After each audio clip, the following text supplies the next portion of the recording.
Let's entertain that. Motion. Second. All in favor say aye. Aye. Minutes are adopted. Item number 1 of new business, Ms. Standridge, General Fund Budget Revision number 13. Good afternoon, council. Good afternoon. This request is to make a budget amendment to the general fund in the amount of $44,065 into insurance proceeds, and then to set the same budget amount to the equipment line for Tuscaloosa Police Department for them to purchase a new police vehicle. This is generated from the item that was heard by council regarding the switched VIN vehicle about 2 weeks ago, and then approved via the council votes last week. So again, all items have been cleared for that vehicle. We now can receive the insurance proceeds, and we're requesting the budget to go to TPD for them to purchase a new vehicle. All right. Question. Sure, absolutely. Yeah. What's our deductible and stuff like that? Carla, do we have one? It depends on the type of equipment, but yes, we will have one usually for like wrecked vehicles. It will depend on what type of vehicle it is. For a TPD cruiser patrol car, it's about $2,500. Is that just a flat number or just a percentage? Flat rate. Yeah, it is. Flat number? Okay, just. And it will vary. A lot of those deductibles will vary via negotiations from policy to policy. That's good for me, Mr. Chairman. Get a motion. All in favor say aye. Aye. Budget revision is approved. Item number 2 takes up few words on paper, but it may take some brain space to get through. So this is a discussion item. It involves the fact as we are approaching some fairly substantial bond issues, one of which is specifically for the construction and operation of the Sabin Center, while at the same time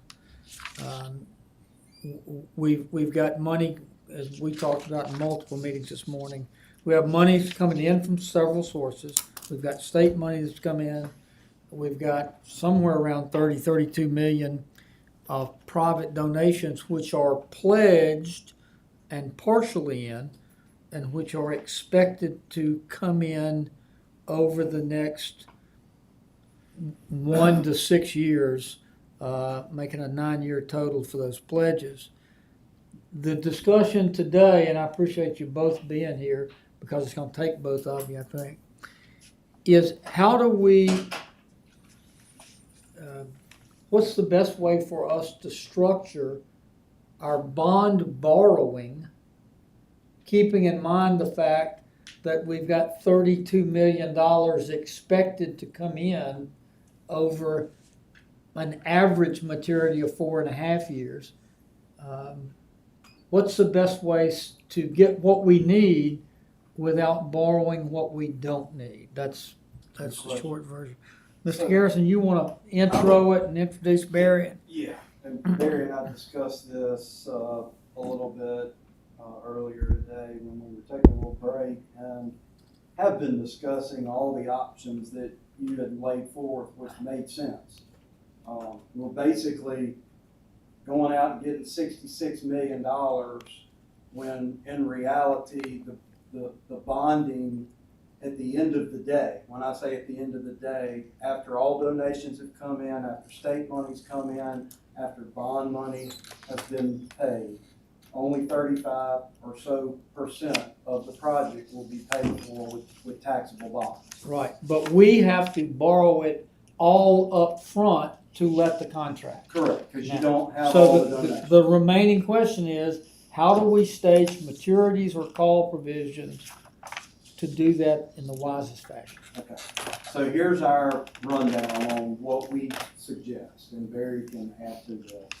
So let's go through the couple that we do. Yeah. Oh, yeah, I'm sorry. Barry, come on up too. I'll go through a couple of the scenarios that you had put forth, Chair Busby, in our response to that.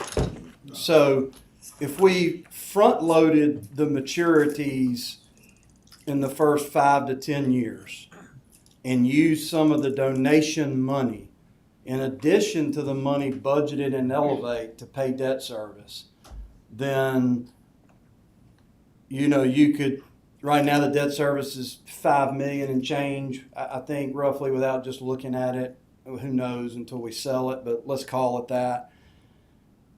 If for some reason you wanted to use donations in the first 5 to 7 years to add to that debt service, then you could do that.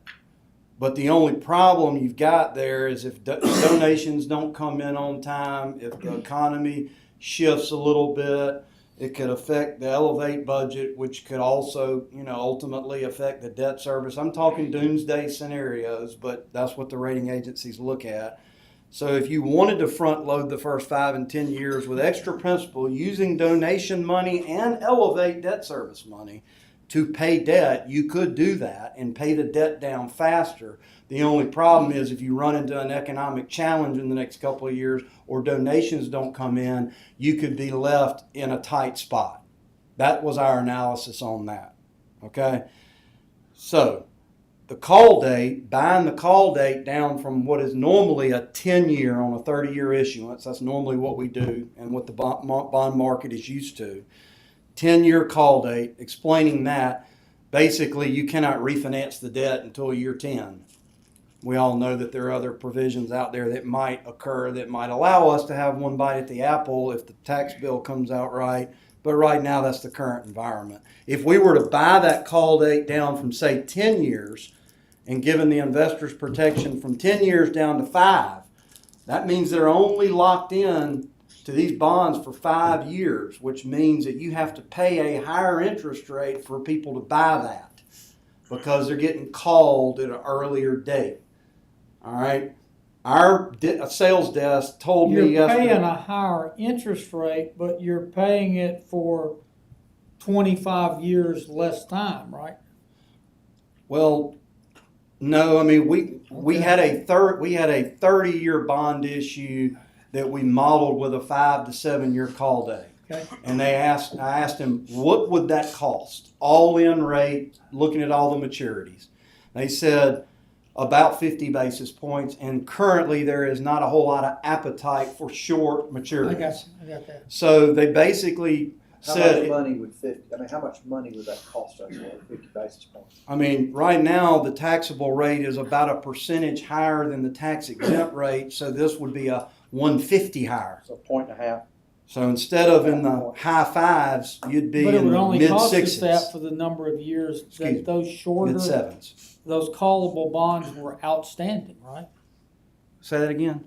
It would only cost us an extra 50 basis points for the number of years that the callable short bonds or warrants were out there. 50 basis points a year for 5 years, not less 50. No, I'll have to ask them that specifically. Okay. Relative to maturities, but he just gave me an all-in number on what it would cost to sell it. Okay. My point is, I guess with that one, they were not super high on the idea based on what the market is seeing and what our sales desk. Your sales. Going back to what option that we recommend relative to just looking at this again, what for what it's worth. Again, we're not financial advisors, but I will say that the rating agencies will look at the path of least resistance for the bondholders to be paid back. And the path of least resistance will be the most conservative payment schedule that's presented, that they know you can meet, and have you hold the donations and state funds in CDs or other interest-bearing securities, as y'all have already been doing. And interest on the bond fund, which on the bond fund for A is taxable. Therefore, you do not have to pay any interest income back over what you made. So you can make money. In other words, you're borrowing at 5, you're making 4. Right, so as opposed to a call provision with its 50 basis points extra cost, where is Burial? Some version of an escrow would accomplish the same thing? I guess what I'm trying to say is, and probably not doing it well enough, holding the donations and the state funds in investable securities like y'all have been doing and will do, we can run you an analysis on how much interest income you'll make on Series 2025A. If you give us a construction draw schedule that's rough over the two-year period or whatever of time of construction, we can tell you roughly, based on securities values right now, how much we think that interest income you will make on that bond fund. Plus, the staff could give you the interest income that they expect to make on holding the donations and the state funds. Combine those two interest income pieces versus pushing up a call date or front loading it with extra debt payments that if you run into a pinch, might be in trouble, is the most, in our opinion, the most conservative route to go. Make money on your money and then structure your bond issues in a conservative fashion. Is it smart then if you're gonna do that, Does that make sense? Lee, would you say you would take whatever income that was generating, I would wanna compare that to what expense would we incur? We talking about interest expense? I'm saying, look at that and compare that to the interest expense Sure. to see, because if we're You're gonna talking about offset it. 14, aren't we talking about $14 million? 14. $14 million of donations that still are to come in? What's the number? I don't know. I think What, after what this was year- it, Carly? Was it that Stand- close to that? Was it $14 million?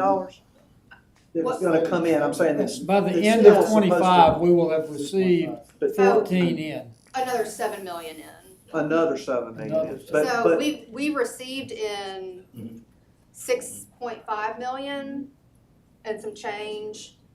Brant was projecting that by the end of the fiscal year, they would have 7 million in their coffers to transfer to us. And then what's left to collect? That's And where I was going, then- is that 14 million? Was I 32 thinking? And then minus at- 14. Yes, after that would be about 16 million. 16 million. So if you're making money, like how much Plus, money? well, that money right there won't be. Well, how much money did you make on the state? 20 CD that y'all. $2 million, Right. $2 million So- ish, right, Carly? Yes. $2 million a little bit over. ish. So Yeah, 2.2 Million, we made million. $1 million a year. depending on what they come up with the CD income and the donation income, et cetera, and what we come up with once we get the construction schedule, we can show y'all the interest income, then we can show you the interest expense, and then you'll probably look at it and go, huh. It may not be a huge difference, Yeah. Mr. Chair. But Barry's done a lot of this Yeah. stuff too, so. I think it's a really good question, and I know it is the council's intent to be the best stewards of the city and the taxpayers' money. And I think coming at it from both sides is really smart, and looking at the math is really smart. I think it is a two-sided coin in that, one, to the extent there is a market, and I will defer to the underwriters on that, like, you are going to pay more. So the delta in the interest rate's going to, it's not going to be as big as you think it's going to be, because there is going to be a little bit of a cost to have that call provision in there. Again, and that can affect the marketability of the whole issue. That's right. So that's something to keep in mind too. I think the other thing to keep in mind is it's a statutory provision that these warrants have to have a 10-year call. Okay, it can't go, and that's standard in the industry. That's relevant. It's a It's relevant. It is a statutory statutory provision. provision that these warrants can have no Another less, data point. No longer. no longer than a 10-year call. Right. So the delta, so the window you're really buying yourself is at the Oh, most. so we've already got a 10-year call Yes, built sir. into them? Yes, sir. So the Okay, 10-year well, window. life starts you to can- get a lot better. So the 10-year Yeah, it's call, gonna be you can called. you will automatically be able to pay them down, whether it's a refinancing or you have escrow or donations to pay them off with at that point too.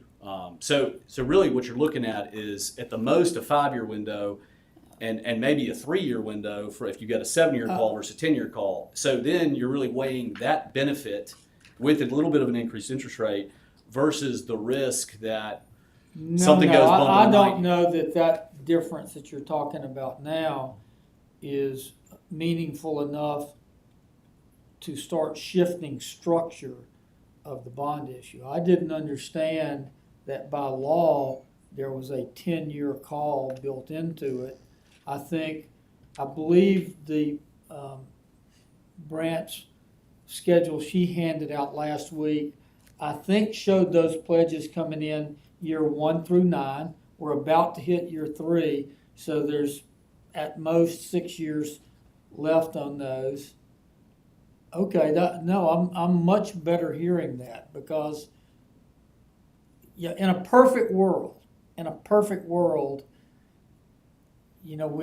borrow the 66 million, whatever it is, and then in year 1, we would get the amount pledged, and we'd hand that, we'd buy that in year 2, we'd get that 6, and buy that in year, but it's not a perfect world, and we don't have absolute reliability on pledge receipts.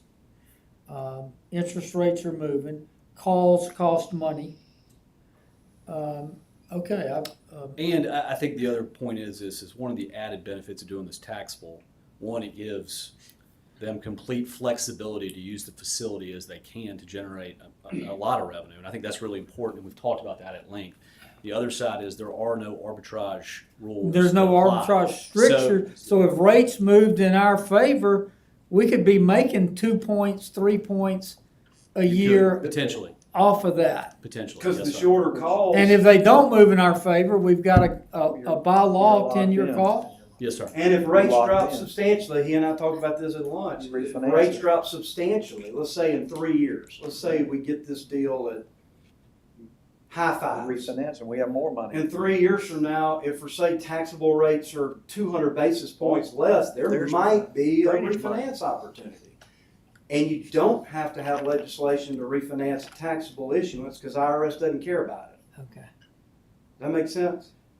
Did I, Yeah. you agree with any of that? I do. I mean, I think it's, I think it's smart to look at the math, but I also think it's a risk reward, and you always want to give your administration of the city the most flexibility possible, and so if something were to go bump in the night and donations didn't come in on schedule like they were, the risk is what impact does that have? And you got to think big picture The scenario. by law 10-year call. Yeah, I mean, eases most of my concern. picture a scenario where donations aren't coming in as scheduled. Probably your tax revenues or sales taxes are probably going down a little bit as well. I would think those are probably related. If you're in a recession, something like that, it's something to consider, but you got to make sure the reward outweighs the risk. I think it would be good to know, without a lot of extra work though, if we have a conservative number of what we think we can make on that money as interest income, and then kind of estimate, kind of what we think the expense would be. I bet you that's probably gonna look pretty good. Probably. That would be my It guess, certainly but- mitigates. Absolutely, Yeah. or it minimizes some of the concerns, but, I personally am grateful y'all have done this and kind of looked at it, because I think in order to make a good business decision or for the city, that's in all of our best interest to sit here and have these type of discussions, and Those it's, really good questions. I mean, you don't Yeah. want to borrow money that That's you don't right. necessarily You don't wanna need, borrow but it's 30-year really needed now money because you don't have it now. For a 4.5-year average That's- need of Right. 32 Mr. million. Rose, last week, I think on the 14th, I emailed the city You did. council. But when we made this recommendation back on the 19th in terms of what we saw as the funding plan, I really want to thank Ms. Standridge and her team and the work of Barry and Lee in supporting that, because we felt like taking all those possibilities, this was the best pathway for the city. The other thing that I do think it also provides us is not only maybe an opportunity to pay down that interest, because I think it's a very valid question what you asked, Mr. Buckley, about should we pay interest on today's dollars received over 30 years. I think we can mitigate some or most of that through the interest we will gain being a taxable bond issue. But the other thing, it still gives us that capacity within Elevate to look at and do other things. And for me, that certainly, we know there's always something in a city our size for us to need to focus on. And having that flexibility is key. Plus, we also know, Tuscaloosa knows better than most, you never know when you have another April 27th. Always giving yourself flexibility is paramount. So what Carly and her team recommended to me, what we recommended to you, what I think I hear, I know you can't recommend necessarily, but what I hear you validating that the strategy is sound from Lee and Barry, I like the direction, and I appreciate the due diligence y'all are doing to make certain it is the right thing for the city for the next 20, 30 years. I think that's good. So, and I want, Ms. Standridge, I wanna hear from you in just a second. But Barry, so we're talking about flexibility there, you know, if something else comes up. But what if we go to the bond market and we say we're borrowing $65 million to build a savings center, how much flexibility we have on using it for anything other than that? So if you borrow taxable, you are, the federal tax code and those provisions and limitations do not apply to that bond issue. So then it's Okay. just within state law. And we would be going under Amendment 772. So it would be for economic development purposes, that those requirements would be I guess, we always build into warrant proceeds the ability of the council to come back and amend the use of those proceeds. If for some reason, I would think it would make sense to do it within 772, but if for some reason the economic development, we wanted to transition it to more traditional city costs. I mean, it's taxable. You're not even limited by capital improvements at that point. I mean, you could do it for working capital if you really wanted to. I wouldn't necessarily recommend that, but you could do that, and then Does for some that reason require filing an amendment of these? it would require probably a supplemental ordinance, just saying, we borrowed this money, this was our intent, it either came in under budget or we have extra funds or whatever, and now we're gonna pivot the use of this funds to another legal purpose. Certainly things that cities can borrow for. I mean, obviously, it's kind of wide open at that point. Usually the most restrictive things come in from the federal tax code and those provisions. When you borrow tax exempt, those place the most limitations on what you can do with the money. You borrow taxable, those rules don't apply. All right, thank you. Ms. Standard, anything you want to add to the discussion or thoughts that are on the table? Only additions I really have is, the interest income that they've spoken about. We've really are preliminarily done those projections on what we think that we can earn, and I think that it proves very fruitful. If there's anything that I can really brag on within the accounting and finance department is that the way that the Treasury Management Division has taken advantage of the interest rates that have been active over the last 2 years is really phenomenal. And I think that, the timing of this is really almost like serendipitous, because we've had 2 of our CDs that we have invested with the $25 million from the state, and then also donations that we have previously already gotten in. We've had those 2 mature, one last month and one this month. And so those are 2 that are ready to be reinvested. Those 2, along with the interest that have been earned on those, are ready to be reinvested now. And so if we can come to an idea about what we are going to be needing to do cash flow wise with the debt issuance and debt service, then I can go ahead and lock in rates at where they are now. And we can know what we can expect for the next at least 12 months, rather than let those interest rates start to fluctuate and then you're in the volatility market and you don't know what you're going to get. So if I can urge anything, it is decision-making and locking in. Okay, so question, the $25 million from the state, that's been a big interest earner for us. I think we'd earned. We're about $2.2 million in the last year, yes. Last year, and probably 5-ish since we received that money. It doesn't matter. My question is, are we restricted as to what we can do with that money and or the interest earned on that money? And I simply mean, that was state money. It is specifically for the Construction of state. the STEM hub. So what are the restrictions that apply? So the restrictions on the $25 million specifically are there to be for construction of the Sabin Center State STEM hub. Okay. Interest earned off of those have no restrictions. No restriction? None. Okay, wow. So Same thing with donations, same thing with A, right? Completely. so you would spend that money first, Yes. Oh, yeah. Well, maybe. I mean, I personally, I would spend bond funds first. Just because for completion of the proceeds account, closing that out, and then also, and this is no offense to the Region's Trust Department, but I think that the guys that are upstairs can do better. I would, though, recommend to the city council that money that's been donated for the Savings Center, whether it's from the state or from donors, I think morally, we have an obligation to make certain that the interest generated from those dollars that are not ours, it's not like bond proceeds that we got from a taxable bond market. These are monies that were donated to the Savings Center, stay in that line, or it will make our ability in the future, in future councils to go out, very difficult, in my opinion. I By think that line, I mean what? To stay in the Savings Center project. If somebody. But my understanding is that Savings Center project has got subcomponents, and that certain pieces of that money, the state money, are, the principal is restricted to only use in that wing of the Savings Center, right? Or that Or the component. State STEM Center, which is really integrated into the entire Savings Center campus. But I'm just saying, this is more of a philanthropic and political opinion. If you go to the state of Alabama and say, we need an investment for the Savings Center, and then the state realizes you took the interest off those dollars, they're gonna be less likely to want to invest with you into the future. Because I'm not asking about buying chief new police cars with them. I mean, other things within the totality of that Savings Center. Oh, I think, yes, that is As perfectly. opposed to purely the subcomponent that it was donated for.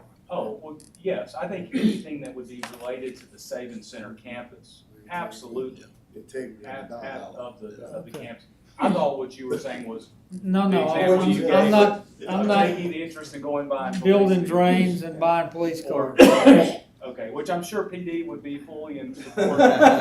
We would love it. Yeah, great, powerful. I hear we can barely get a vehicle cranked right now at the park, barely, is my understanding, but anyway, okay, yes, we're tracking in the same direction. Mr. Busby, if he and Carly and them are probably working on this as we speak, as soon as we get just a reasonable construction draw from Volker, Fraser Lanier can run the interest income. We would like to do Yeah, it. and I'm Yeah. sure y'all And we do have that, that, yeah. I can send that to you, Yeah, I think yes. that's good. And then combine with what they're doing, give you a full report. And I'm sure y'all do that. Again, I recognize that we're about to hit execution stage of bonds, and we're not in the execution business, the executive branch is. So I'm just taking the last shot at the strategic 50,000 foot level before we move on. All right. Hey, Gentlemen, any Mr. other Chairman, I just questions? want to thank Lee and everybody, Carly and Barry, Mayor, the staff, just for kind of taking time to look at this, because I do think this is part of our due diligence. I do think that helps make the decision better when we understand everything that we're looking at and what the pros and cons are of everything, because we all take seriously the stewardship of the money of the citizens of Tuscaloosa. And I appreciate you bringing that up. Thank you. Okay, if there's no other questions or comments on this part of the agenda, thank you very much. Let's look at, we now move to the kind of standing category we've got on finance agenda.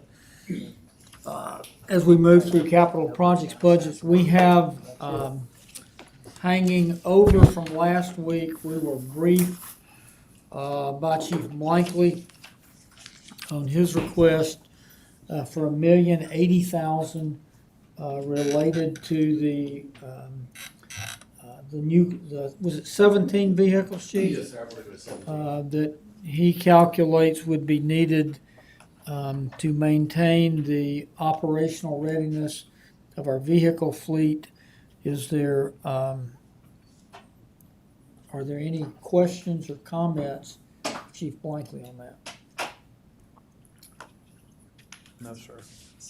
Is there a motion? Motion. All in favor say aye. Aye. Thank you. Okay, that item is approved. Chief, we do still need to settle, I'll talk with you afterwards. Yes, sir. The other thing we wanted to move to, and Bill, are you guys ready to talk bridges with us, pedestrian bridges? So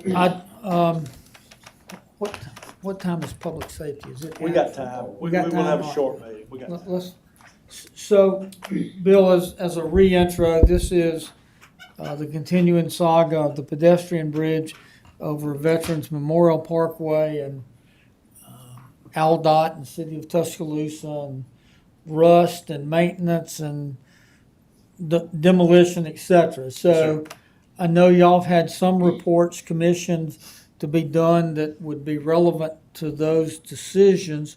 Why don't you tell us what comes out of engineering in assessing that structure? Yes, sir. And I think we have a presentation, if we could pull that up, that might have a few photos. While they pull it up, they'll all start talking a bit of the background. So as you said, sir, originally, I believe 2 or 3 years ago, this started as and that's what's up on the screen, gives orientation of what we're talking about here for project location. So this is Veterans Memorial Parkway pedestrian bridge out to the east of the city. A few years back, it started out as intended as a demolition project, and associated with that, $750,000 was set aside for that purpose. That money still remains in the budget, and what's in the current proposal is an additional $750,000 to address pivoting from a demolition to a repair, and what are the repairs that are needed with some urgency to kind of arrest the degradation so that the repair costs don't become more significant and dramatic in near time. So if I can operate this. So your understanding is, and Ms. Standridge, would you nod north and south and or east and west? The 750 that was originally involved, was it 1 year or 2 years ago? It was, I want to say it was 2023. I believe it was 23. 3 years ago almost? Yeah, so, yes, It's still sitting there. yes, sir, it is. And what we're now talking about in this capital projects budget is another 750? Yes, sir. And if I can, just real briefly. Yeah, sure, so I'm we- sorry. Go We ahead. recommended it in 23. It basically kind of sat through abeyance until probably, the second quarter of 24. It came up again as we started to, I think we started to move forward some engineering services, looking at demolition. At that time, the community came together. They came to the city council. City council said, hey, let's pause on it. We want an engineering study done to see what it would take to refurbish the bridge. And so we moved forward, we did the engineering study, and so, the recommendation today, based off the council's decision, probably roughly a year ago, was to refurbish the bridge. So that's why we recommended an additional $750,000 to be married with what's left of less the studies that were done, Yes, sir. with the other remaining $700,000. Okay. Go ahead, Bill. And so to pick up where the mayor left off, so the study that was done was about $9,300 through Duncan Coker to get our bridge inspector to do a full inspection of the pedestrian bridge. So that's what's been used of the $750,000 previously, is $9,300 for that inspection. What's up on the screen now are some screenshots from that inspection. You'll hear me talk about substructure for the bridge. The substructure is essentially the structural elements that hold the bridge up, and the superstructure is the elements of the bridge that allows you to travel across it. So substructure, we're talking here about concrete columns, bearing plates, etc. As you can see, those are in relatively good condition, so that's why we're not here talking about a crisis for this bridge. So that shows that there's good condition there, some minor cracks, no settlement, and no collision damage, which often can be the primary catalyst for needing to do a more major repair. Sorry, I'll go back. All right, and now we're talking superstructure here. So this is, again, the structural components that carry the load of pedestrians that travel over the bridge. Again, relatively good condition, but what the primary concern is and where the costs really are for this project is that you're starting to see exposed metal and exposed metal leading to rust. The rust hasn't progressed to the point where we're having section loss, but it will over time. So if you don't restore that paint, restore that protective coating overall of the superstructure, then it'll start to fall off more dramatically, and the cost will increase significantly for the repair. And then I think one final, so this is not a Jackson Pollock painting. This is a close-up of the concrete starting to show some exposed aggregate. Similar, again, if you don't restore the coating of the concrete, some of that aggregate will start to fade away, fall out, and then lead to a degraded structural condition. And then the line up there, it talks about transverse cracking in the bottom. So on the bottom of the bridge itself, the efflorescence is when you start to see water intrusion, then it seeps out, almost looks like a salt corrosion on the bridge. That's just a sign you're getting water intrusion into the concrete. Doesn't show that it's in crisis, but it does show that, hey, it's starting to wear down. You got to restore the watertight integrity of the structure so it doesn't erode more rapidly over time. That might be all that I have. Yeah. So the 1.5 million, as I said, some of that went to the initial structural inspection that produced the results that we were looking at here today. And in terms of what the funding would be used for, the construction cost itself with some contingency, $1.17 million, and then $220,000 for the final design to design the repair project. That's what would be needed for the, not crisis, but urgent repairs to arrest the degradation of the bridge. Now, since the bridge will remain, that's not the end of the maintenance tail. So 10 years, 20 years, there will be the requirement to spend on the order of $1 million or so once you factor in inspection, design, et cetera, to again keep continuing the longevity of the bridge. Excuse me. No, go ahead. Please, you and Mr. Fail. I met with engineering Wednesday, and so you talked about the completely replacing the cover now. Chain, yes, sir. It's, apologies, I didn't mention that. So that is one element. There's a fairly significant cost in this, is to replace all of the chain link that encapsulates the bridge, more for protection of things coming off the bridge to the traffic down below. But that's in a fairly rough condition, a lot of erosion, detached in some locations, and so this project will replace all of that chain link as well as the structure that's holding the chain link in place. And then the handrails. Handrails on either side. On either side. Yes, sir. And paint, of course. That's the main things we talked about. Yes, sir. So that protective coating is essentially a paint. We did talk about there's options for color. We haven't finalized that decision, but the paint really is about encapsulating it so there's no water intrusion into the structure, and it arrests the rust and decay of the bridge itself. Mr. Fail. I'm sympathetic to the people that have fond memories of this bridge, but I feel like we'll be wasting $750,000 if we repair this. I don't see much any utility. I don't see people using this bridge. Maybe a handful, but if it's one of the arguments is well, people couldn't get to the VA, we could buy people the 3 or 4 people Uber passes if that's what we had to do. But seems like a waste of money to me. And I understand there's some people that just have fond memories of this bridge when it was being used before busing from Mayfair to Arcadia. But I passed through here quite a bit, and I never see anybody on the bridge. I really don't, Kip. Well, I'm 100% in favor of it. In favor of it, what? Of doing the repairs Okay. necessary. I think it's used more than I think we may, I think if you did a counter of the number of people that use it, I think it's used more than ever since the busing days. And the memories part, most of those people who were in Druid Hills and Arcadia, they weren't even alive when the bridge was being used that much. I mean, they weren't in that area, like your son, and others, because it was originally, of course, built before busing, so that was the only way kids could get across. And also, that's I look at it too as it is impossible to cross Veterans Parkway without going all the way down to Winn-Dixie or going all the way up into Claymont. I've certainly, the mayor and I met with we met with a group of residents from District 6 and 5, and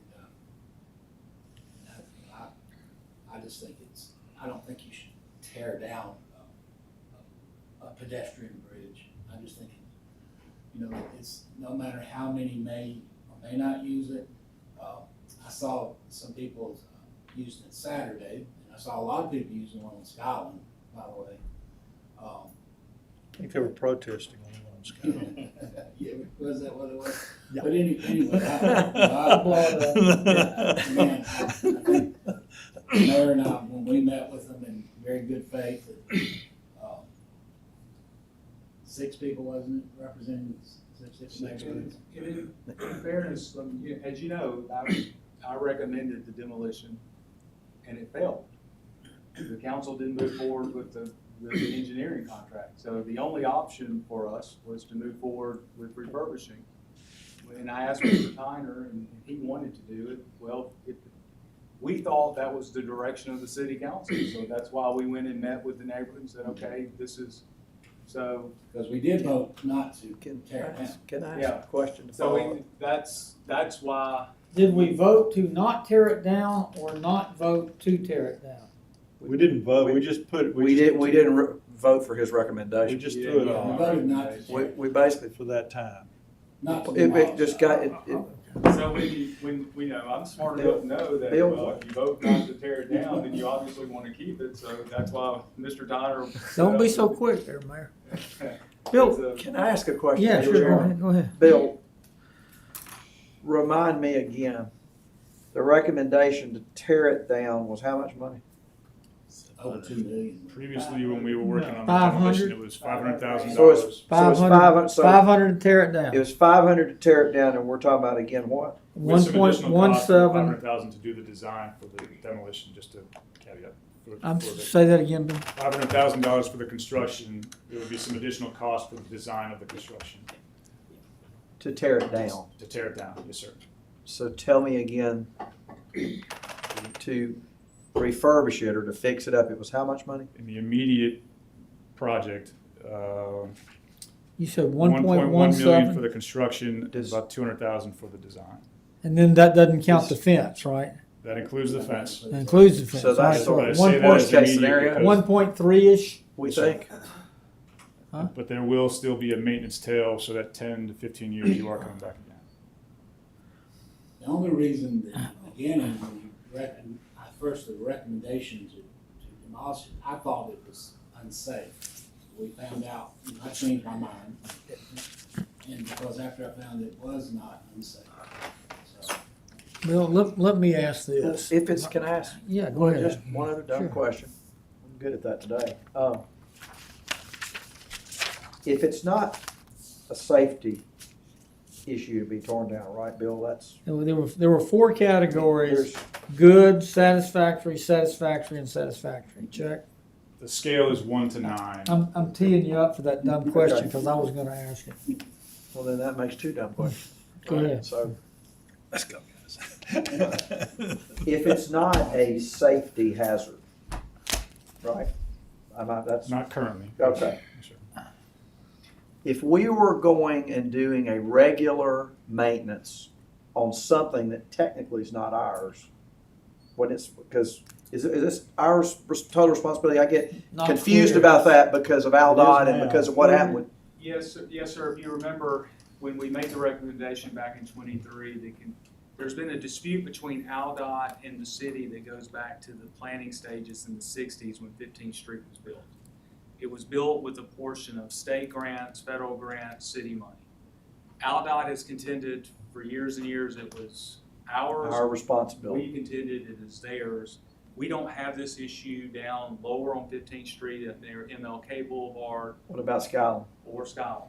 AlDOT, in fact, I think AlDOT just, or not Re- just, but a few years ago, actually did some refurbishing of that pedestrian bridge. So in the, But now, but by now, I okay, apologize. sorry, Mr. you're Crowe. fine, you're fine. But now, we can't go backwards. We're Right. hugging the bridge. One way or the other is now our responsibility. So my question, Bill, it's taken me 30 minutes to get to it, is if we're responsible for this, or we're saying, okay, we're gonna do this, what would what should have been done maintenance-wise? Like, what is a normal, what's the minimum? If there's no safety issue, what's the minimum that we need to spend on this? If we took, instead of tearing it down for $500,000, what could happen with $500,000? Could we not refurbish that, paint it? I mean, Can could I we not add do a Dome lot of to work that? For what, instead of, I mean, because we've already got the money. Why don't we sitting pressure there. wash it and paint it? I mean, I can't believe, I've walked it. I walked it with I a walked it constituent. above We and went- below. We went over it. I looked and saw there was only a section of the fence that I was scratching my head, why in the world this thing, because to me, if we're gonna tear something down, there should really be no value to it anymore, or it's a safety issue, or You're saying, that's- if I think, You've got let's take 500,000, do 500,000 of the most Correct. important improvement. correct. Am I thinking about that wrong? Will somebody But the- shoot me down? As kind of bundled with that, I mean, again, if the bridge inspection quotient is, it's satisfactory in this category, satisfactory in this category, satisfactory in this category, and good in this category, I'm not getting it. I believe though, Mr. Busby, if we're gonna, if, again, we'll always still believe it's Aldott, but if we, now we own it pretty much Right. by taking these actions, we feel like we need to bring it to our standard right now in today's dollars. Get it to that standard, then maintaining it over the years will be much easier and will not cost as much money down the road. Because and again, I'm not an engineer, but whatever we do for 500,000 still means we've got another 500,000 of things that needs to be done, that at some point it's gonna come due, but it won't cost 500,000 today, it'll cost 750,000 3 years from now. Exactly, yes, sir. So that's the point that I was gonna make, is whatever you decide not to do, the cost will go up, and at some point you won't have the decision to not do it. And the fencing part is really, Right, so needs to be to the question about what would be the bare minimum, I would say the project really does have, there's not a whole lot of fluff in this. It does do the fencing, which I think is a safety.